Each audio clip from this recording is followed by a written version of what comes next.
This week on Inside Sooner Football with Bob Stoops, we'll take a look inside the Sooner equipment room. We'll take center court with the Oklahoma Sooner volleyball team. We'll take a look back at the big win over Indiana State and a look forward to the Big 12 opener against Baylor.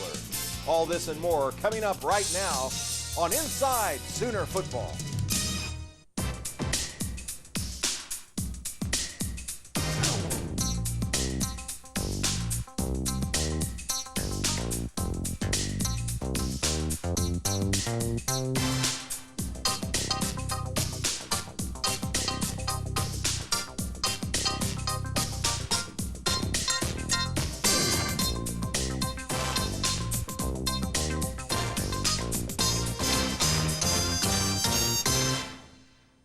Hi, everybody. Welcome to Inside Sooner Football with Bob Stoops. I'm Bill Teagans. Coach, a great start to your season. 49-0 the final over Indiana State. You have to be happy with the way you played.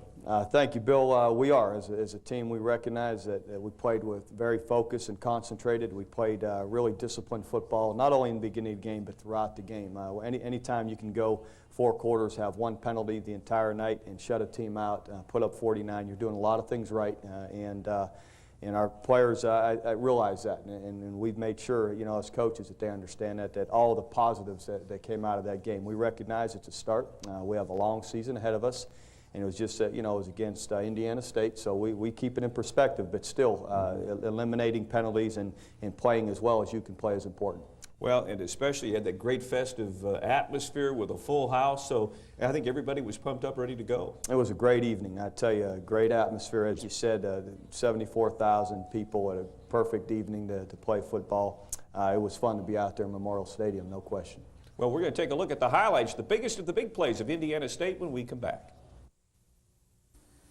Inside Sooner Football with Bob Stoops is brought to you by Phillips 66, Oklahoma Tank Lines, OG&E, Gatorade, Love's Country Stores, National American Insurance Company, IGA Super Thrift, and Coke. Are you the ultimate Sooner football fan? If you are, stop by any Fred Jones Auto Collection and register to win an OU football fan pack for an upcoming home game, courtesy of your friends at the Fred Jones Auto Collection. Welcome back to Inside Sooner Football with Bob Stoops. Let's take a look at the highlights of that Indiana State game. And coaches, we look at these, boy, you got off to a great start on both sides of the ball. We're going to take a look at offense first. Really had a nice game. Here's Michael Thornton busting out from the goal line. Really was a big run to get us off the goal line, and really had an excellent night rushing the football. He rushed for 85 yards, and altogether I think we rushed about 160-some, so it was a good night running the ball. And, of course, throwing the ball, 13 different Sooners catch passes. That's impressive. We like to spread the ball around, give everybody an opportunity to catch the ball, be involved in the offense, and make the defense have to defend the entire field and all of our people rather than just 1 or 2. You know, Josh did such a great job, 31 completions. He had 5 touchdown passes. He really did a nice job for you. Excellent job. The first time out and, you know, playing for Oklahoma, and he sets 2 records and ties a 3rd record. Really was poised all night, finding his receivers. Here we got him to jump off sides. We had a free play, and does a great job making the most of it and hitting Andre Woolfolk in the end zone. Andre had a nice game, too. He played well for you, didn't he? He did. Andre's a solid football player and really had a good night. And here again, you see Josh, you know, just waiting, having poise, waiting, finding the guy in the hole, and throwing a strike in there for a touchdown. Well, poise is absolutely right. He looked like he never lost his cool, even when he was, you know, having to scramble a little bit back there. Here you go with Michael Thornton again, popping a run. Really thought he was within a shoestring of popping that all the way, and hopefully in the future Mike will be able to take that all the way. Thornton was 85 yards rushing. How about the block by the wideout there, Jack? Good job by Jarrell, and Julius does a nice job running with the ball after he catches it. You know, you guys did Thornton again here, 85 yards. The offensive line dominated the line of scrimmage. I mean, overall, again, you talk about it's Indiana State, but still you have to go out there and do what you have to do. They did. The offensive line was really strong throughout the night. Gave great protection. Really very few, if any, busted assignments. Protecting the quarterback and run blocking. Really created some nice seams and some nice holes for our backs to get through. Here's a couple of more. Again, when you rush the ball for 160-some yards, that, you know, in 30 carries, you're doing a nice job creating seams. Seth Luttrell as well. They get 29 yards rushing on the night, but well, Thornton's a small guy, but boy, powerful, isn't he? He is, and you know, Seth runs strong. Johnny Bayless runs strong. So I felt good about what they did. Nice job right here too, and the touchdown catch into the corner of the end zone. Josh doing a nice job of that play-action fake.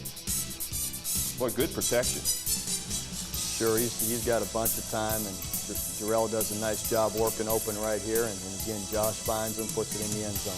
Okay, now we move to the other side of the ball defensively. Talk a little bit about how you played there.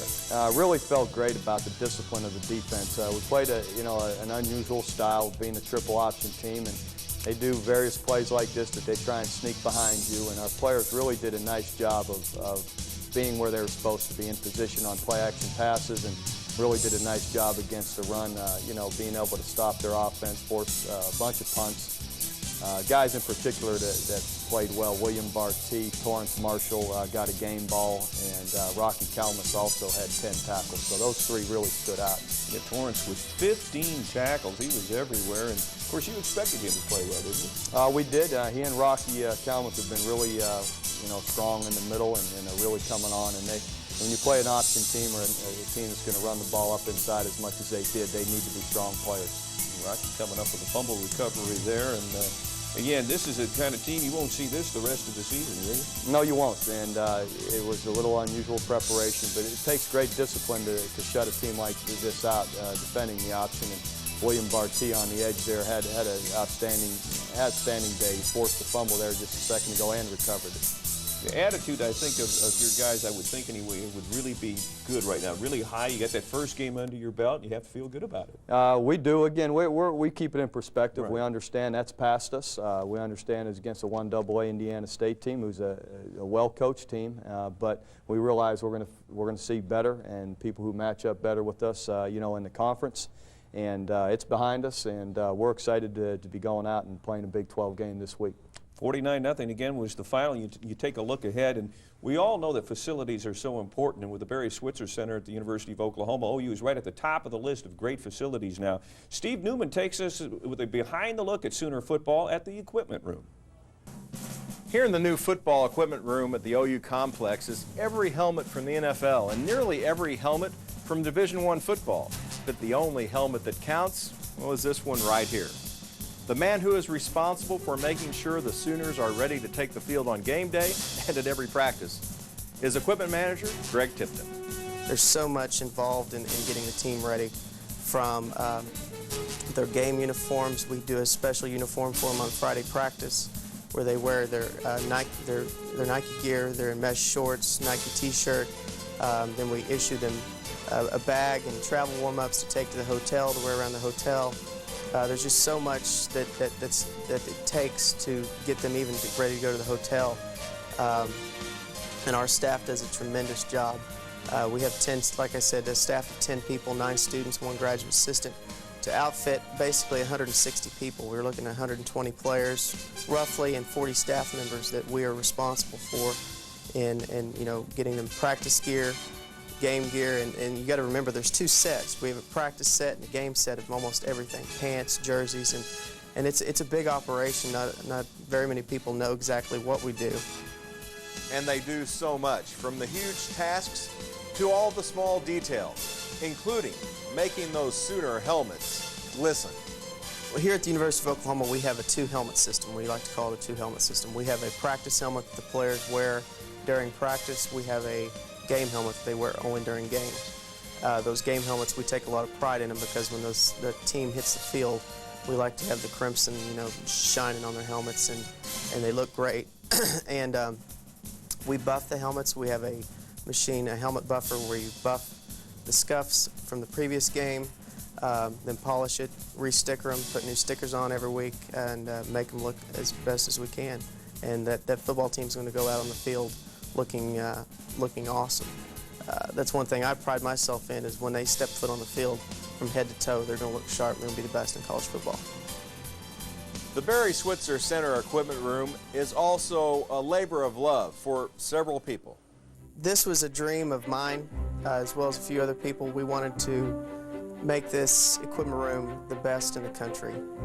We've always prided ourselves in our helmet collection. We've got the largest helmet collection now in the country. I believe we've got around 120 helmets. We've got 84 up here in the new equipment room. I had a vision, as well as our head football coach.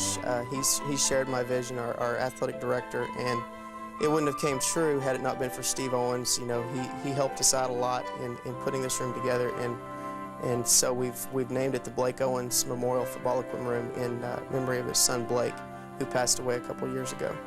And Steve and Barbara and their whole family have just tremendously, they've helped us a lot in attaining our vision that we had, and administrators, Coach Stoops, as I said, he's backed us 100%, and it's been a great situation. Everything that you see in this front part is like a museum. Not only does this equipment room help the players look their best, it's also great at attracting players to the university. It's a huge recruiting tool also. Players, I've seen them many times in January when we bring our recruits through, and they see this equipment room and they see those helmets. Their eyes light up, and it's funny to sit and talk to our players when they are being recruited. One of the things they always ask, are you Nike? You know, that's a big deal to them. It's huge, and I try to sit down and talk with our players, our recruits, and their parents, and you know, brief them on what we do, and they're amazed at what we do, the hours we put in, and we're the first ones here on game day. We're the last ones to leave, and that's not just game day. It's regular during two-a-days. We'll be the first ones here, as well as our sports medicine staff. We'll be the first ones here and the last ones to leave. We help keep the Big Red Machine rolling. Bob, you and the other coaches especially know how important it is that the players are ready to play on Saturday equipment-wise. And Greg Tipton and his staff do an excellent job of making sure that nothing goes wrong in that respect.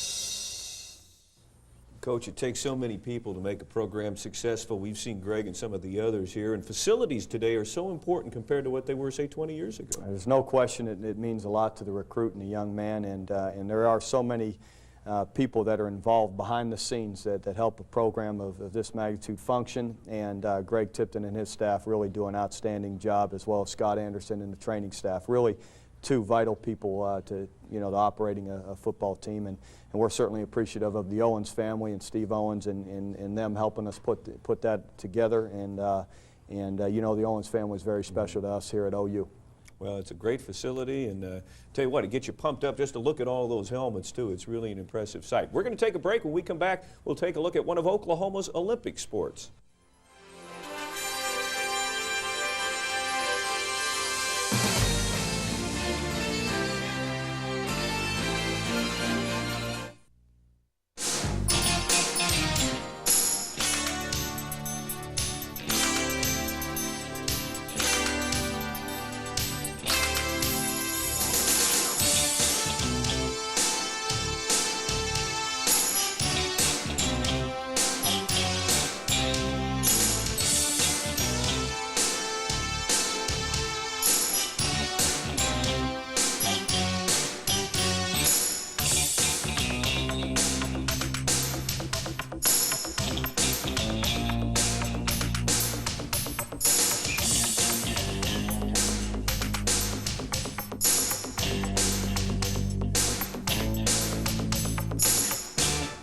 Be sure and enter the Carl's Jr. Punt, Pass, and Kick contest, and you could be kicking for $1,000 and more at halftime of the next Sooners home game. Stop by area Carl's Jr.'s for entry forms. Welcome back to Inside Sooner Football with Bob Stoops. And, Coach, we've got an interesting feature on a sport we probably don't talk enough about. Yes, Bill. I've said a number of times that I believe in the entire athletic department and all of the sports and the excitement that they all generate. And we wanted to spend a few minutes on our program to visit about Coach Miles Pabst and our volleyball team. And Coach Pabst has been here for over 20 years and does a great job with our volleyball team, and thought it's important to a team that doesn't maybe always get enough media time and coverage, to give them a minute to visit about their program.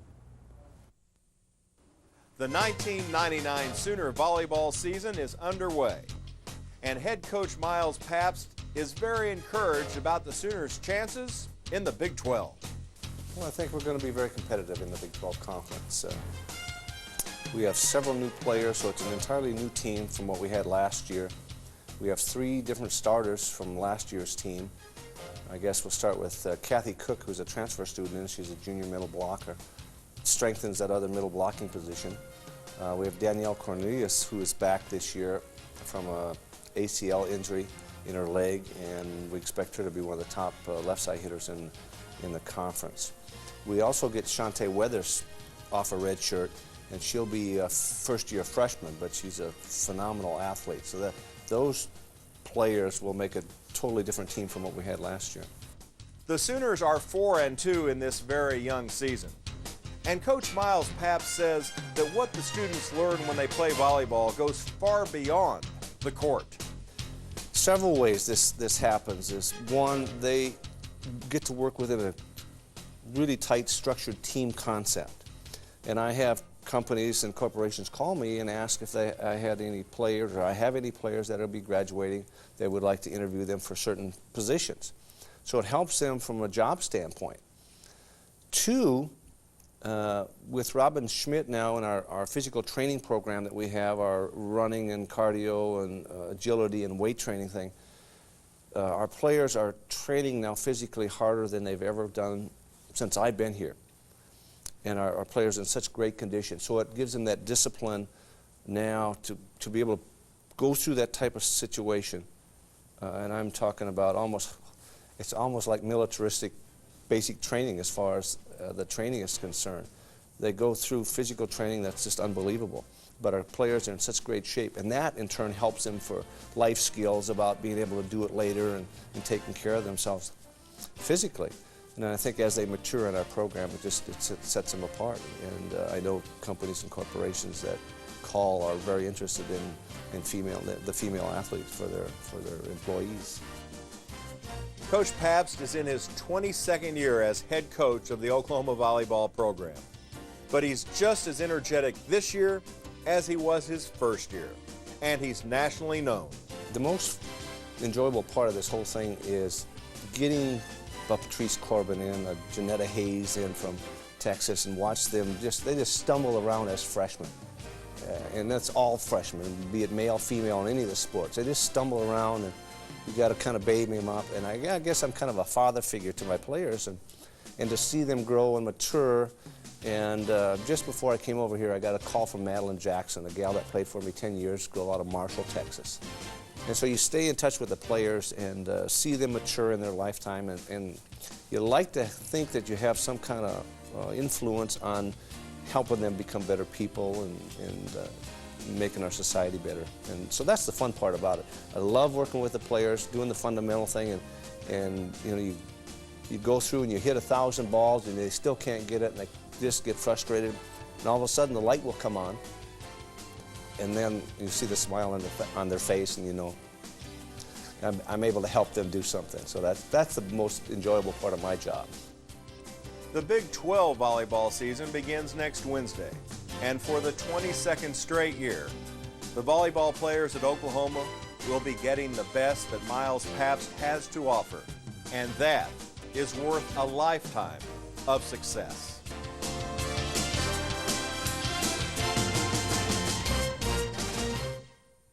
Coach Pabst does a great job, and he obviously enjoys his work.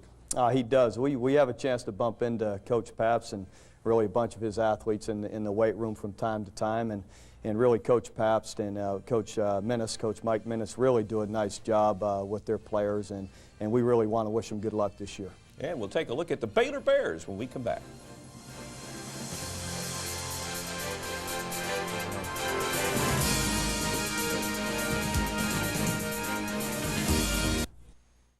Sooner Big Time Play of the Game brought to you by Big Time Sports Apparel. From the 19, Josh Heupel to Andre Woolfolk for Oklahoma's first touchdown of the 1999 season.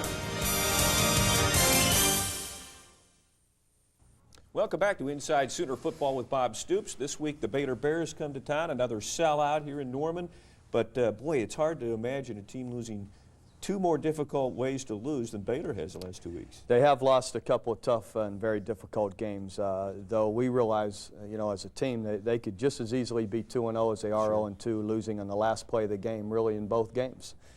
So they showed a lot of character in their first game with Boston College, being able to answer in overtime, answer with the touchdown, and just missed the extra point. And then in the last game, being very physical, have the game in hand by 3 points right at the end of the game, and you know, trying to make a statement and run the ball in, and just had some misfortune and dropped the ball and ended up losing in the last play. So they still are a very much improved football team, and we realize that, and we'll have to be ready to go come Saturday.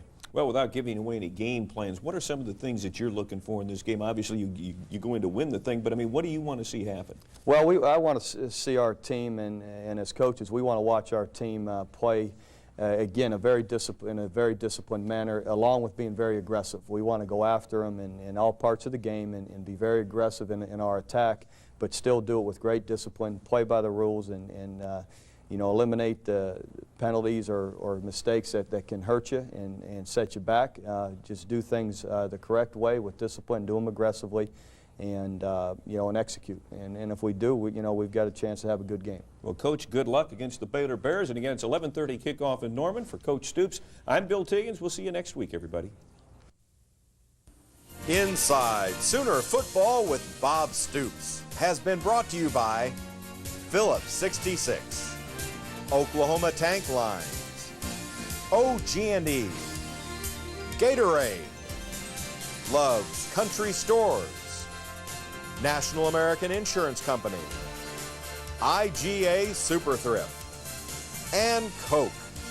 Furnishings for Inside Sooner Football provided by Mr. Robert Fine Furniture in Norman.